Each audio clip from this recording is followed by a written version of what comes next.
The team begins the design process by researching precedent and knowledge sources, detailed descriptions of existing USGBC certified projects. Next, project information, such as zip code, project type, and size, is sent to the USGBC.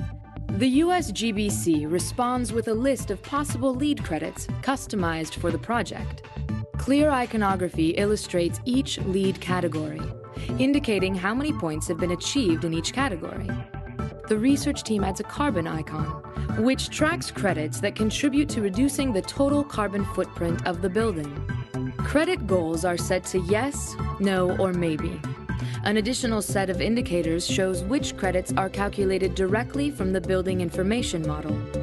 The team tracks intent, requirements, and strategies for each credit in a next-generation version of LEED Online. Energy and atmosphere. In conceptual design, the comparison of the evolving design against a benchmark is critical to achieving prescribed energy reductions. An interactive ability to track shadows for each sun path yields insight and improves decision-making. Solar studies provide feedback while the team sites the building.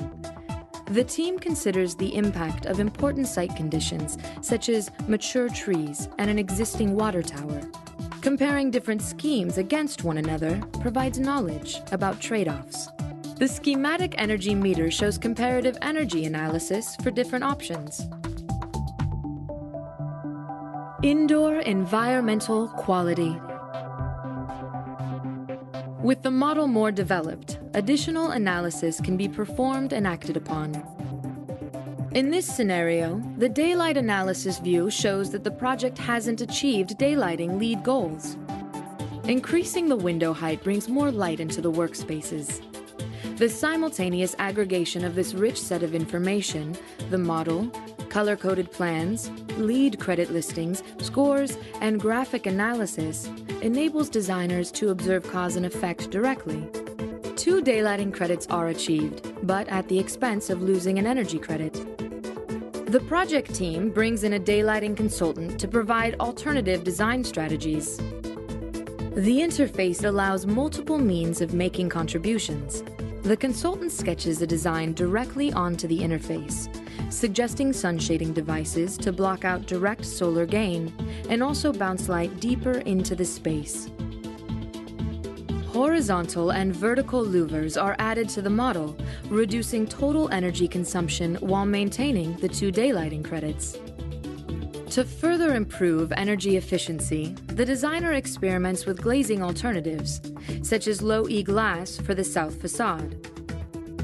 When the effect of decisions on LEED targets and potential points is immediately evident, sustainable design insight improves.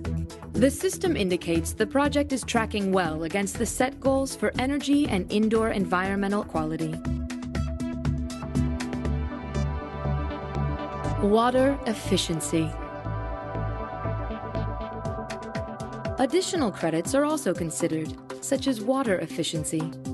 The team considers several different strategies to reduce reliance on municipal water, such as capturing water from the roof and retention areas around the site to reduce stormwater runoff and for reuse. The research team looks at quantities of water which could be collected in a given month. Historical weather data provides accurate estimates for designated areas in the model. Increasing the retention area allows the project to rely heavily on gray water and reduces the need for municipal water. Stormwater runoff is also decreased. The model is now used as a direct link to a product marketplace, where more efficient fixtures are located, compared, and used directly in the model. Using low-flow fixtures throughout the building reduces the amount of water the building will use. Materials and resources. The focus now is on tracking and calculating material quantities for LEED credit purposes. Reinforced concrete comprises the bulk of material used in the building. Moving a recycled material slider over the model view filters the model and shows the amount of recycled material in the concrete floors. The visual representation of this information helps designers better understand the impacts of material selections. The team changes the floors to use a locally produced fly ash mixture to gain LEED materials credits. Columns are also changed to a concrete mix with a higher recycled content. The design team considers LEED throughout the design process and moves directly to the next step, LEED certification. A model-based design process streamlines LEED validation and supports accelerating LEED registration. Throughout the BIM design process, documentation is generated and tracked in real time as the model evolves, making it much easier to track progress and documentation. The file which encapsulates the key elements of the project for validation is now transmitted to the USGBC. Once the building is certified by the USGBC, the design is presented as an example for future green buildings.